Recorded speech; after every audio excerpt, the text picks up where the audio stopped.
वह बराबर में मन पश्चाताप करने लगी। उसे अपनी भूल के लिए गणेश जी से क्षमा याचना की और व्रत को पूर्ण भक्ति पूर्वक पूरा किया, जिसकी आराधना से गणेश जी प्रसन्न हो गए और सभी कष्टों का निवारण कर उसे धन धान से पूर्ण कर दिया।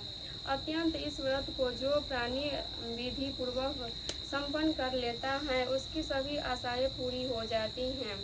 इस प्रकार कथा श्रवण करने के पश्चात चंद्रयोन होने जाने पर चंद्रदेव के अर्घ्य प्रदान करना चाहिए। अर्घ्य में जल, पुष्प, अक्षत, चंदन एवं ऋतु फल को देना चाहिए। घी का दीपक जलाकर चंद्रदेव के दिखाना चाहिए। अर्घ्य दान काल में ओम चंद्रयान नमः इस मंत्र का जाप उच्चारण भी करते हैं रहना चाहिए। इसके अंतरित 4 बार परिक्रमा कर चंद्रयान